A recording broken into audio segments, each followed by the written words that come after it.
શ્રી યોગ વશિષ્ઠ મહારામાયણ સાંભળનારા સર્વ ભાવિક ભક્તજનોના હૃદયમાં વિરાજમાન પરમાત્માને મારા પ્રણામ।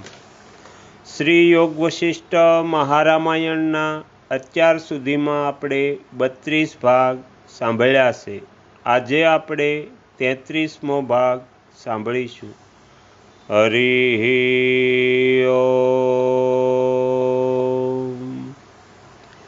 બુદ્ધિમાન મનુષ્યએ તત્વજ્ઞાન પ્રાપ્ત કરવા માટે જે શ્રુતિ વગેરેના પ્રમાણ આપવામાં કુશળ અને આત્મતત્વનો યથાર્થ જ્ઞાતા હોય એવા જ્ઞાની પુરુષની પાસે જઈને પ્રયત્નપૂર્વક વિનીત ભાવે પ્રશ્ન પૂછવો જોઈએ।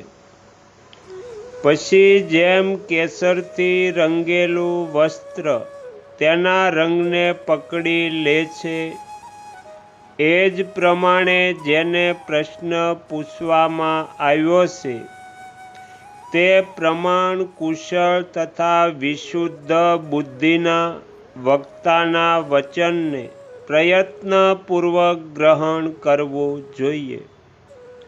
પરંતુ હે વક્તાઓમાં શ્રેષ્ઠ રામ, જે તત્વજ્ઞાની નથી, તેથી જેના વચન અગ્રાહ્ય છે એવા પુરુષને જે તત્વ વિષયક પ્રશ્ન કરે છે એનાથી વધીને મૂર્ખ બીજો કોઈ નથી।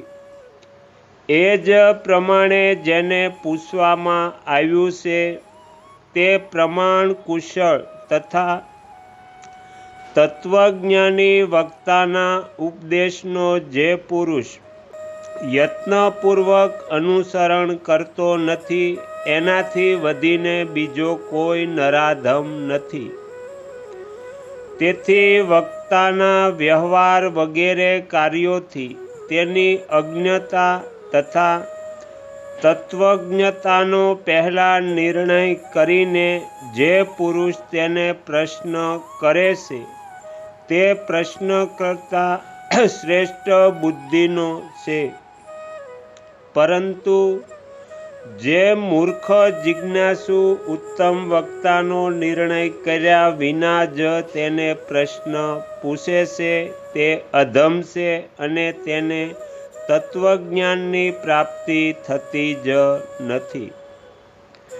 જ્ઞાનીએ પણ પૂર્વાપર આગળ પાછળનું વિવેચન કરીને તેનો નિશ્ચય કરવામાં જેની બુદ્ધિ સમર્થ હોય અને જે નિંદનીય ન હોય એવા પુરુષને તેના પૂછેલા તત્વનો ઉપદેશ આપવો જોઈએ।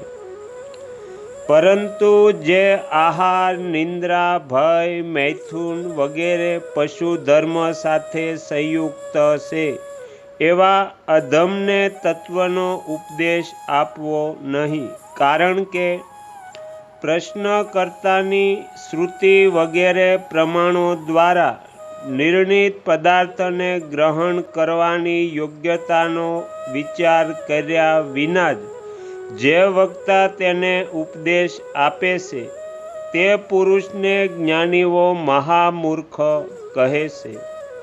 હે રઘુનંદન, તમે પ્રશંસા પાત્ર ગુણોથી યુક્ત અત્યંત શ્રેષ્ઠ પ્રશ્ન કરતા છો અને હું ઉપદેશ આપવાનું જાણું છું, તેથી આપણા બંનેનો આ સમાગમ ઉચિત જ છે। હે શબ્દાર્થના જ્ઞાતા રામ, જન સમાજમાં તમે મહાપુરુષ છો, તમારામાં રાગ કિંચિત માત્ર પણ નથી, તમે તત્વજ્ઞાતા છો, તેથી તમને આપેલો ઉપદેશ તમારા હૃદયમાં એ રીતે દૃઢ થઈ જાય છે જેમ ઓગળેલો રંગ વસ્ત્રમાં લાગી જાય છે।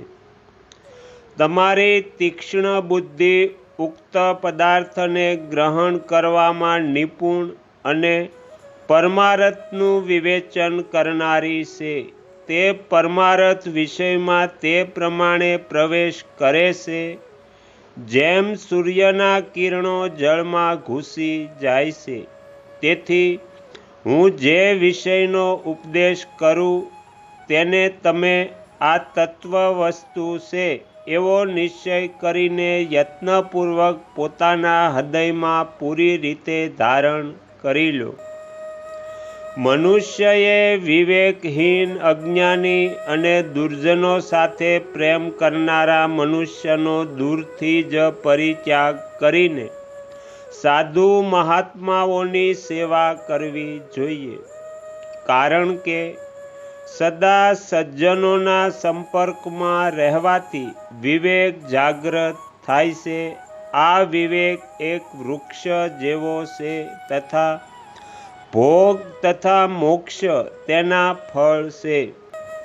તે મોક્ષના દ્વાર પર નિવાસ કરનારા 4 દ્વારપાલ હોય છે. તેમના નામ છે શમ, વિચાર, સંતોષ અને સાધુ સંગ. મનુષ્યએ આ ચારેયનું યત્નપૂર્વક સેવન કરવું જોઈએ, કેમ કે આમનું સારી રીતે સેવન કરવાથી એ મોક્ષરૂપી રાજમહેલના દ્વારને ખોલી નાખે છે. જો ચારેયનું સેવન ન થઈ શકે તો 3નું યા 2નું સેવન અવશ્ય કરવું જોઈએ. 2નું પણ સેવન ન થઈ શકે તો બધા પ્રયત્નો દ્વારા પ્રાણોની બાજી લગાવીને પણ એકનો આશ્રય તો અવશ્ય લેવો જોઈએ.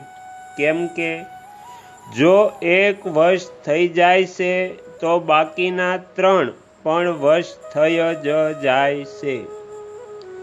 વિવેકી પુરુષ તપ, જ્ઞાન અને શાસ્ત્રના શ્રવણ, મનન વગેરેનું ઉત્તમ પાત્ર છે.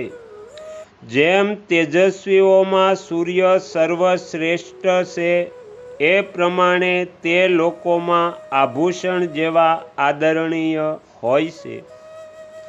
જેમ ઠંડીની અધિકતાના કારણે જળ પથ્થર જેવું જામી જાય છે, તે જ પ્રમાણે અવિવેકીઓની બુદ્ધિ મંદતા અને ધનત્વને પ્રાપ્ત થઈને અત્યંત જડ થઈ જાય છે. હે રઘુકુળ ભૂષણ રામ, તમારા અંતઃકરણ તો સૂર્યોદય થતાં ખીલેલા કમળ જેમ સૌજન્ય વગેરે ગુણ અને શાસ્ત્રાર્થની દ્રષ્ટિએ વિકસિત થઈ ગયું છે. મનુષ્ય માટે ઉચિત છે કે તે પહેલાં આવાગમનના ચક્રથી છૂટવા માટે શાસ્ત્રનો અભ્યાસ અને સત્સંગ સાથે તપસ્યા અને ઇન્દ્રિય નિગ્રહ દ્વારા પોતાની બુદ્ધિનું સર્વધન વૃદ્ધિ કરે.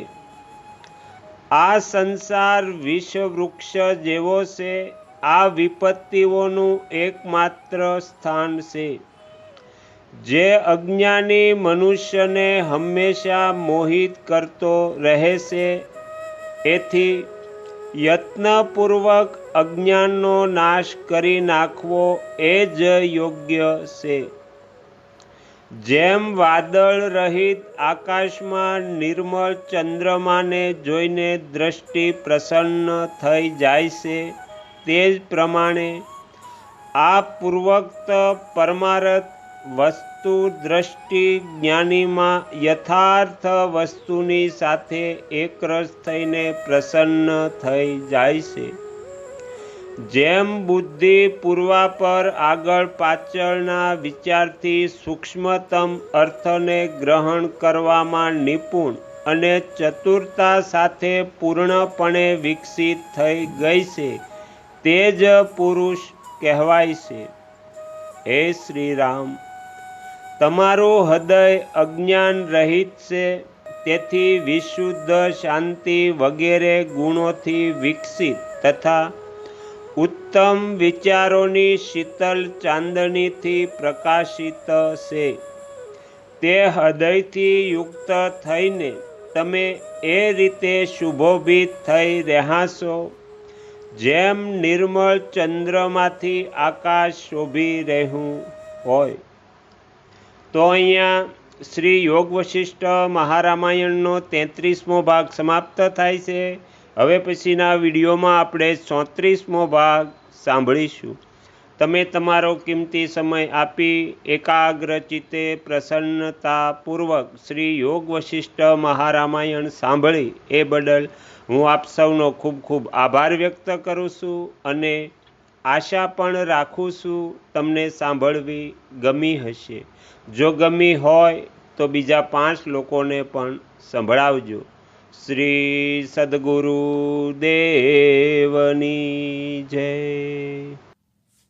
આગળના વિડીયો જોવા માટે આ ચેનલને સબસ્ક્રાઈબ કરો અને જો આ વિડીયો પસંદ આવ્યો હોય તો લાઈક કરો.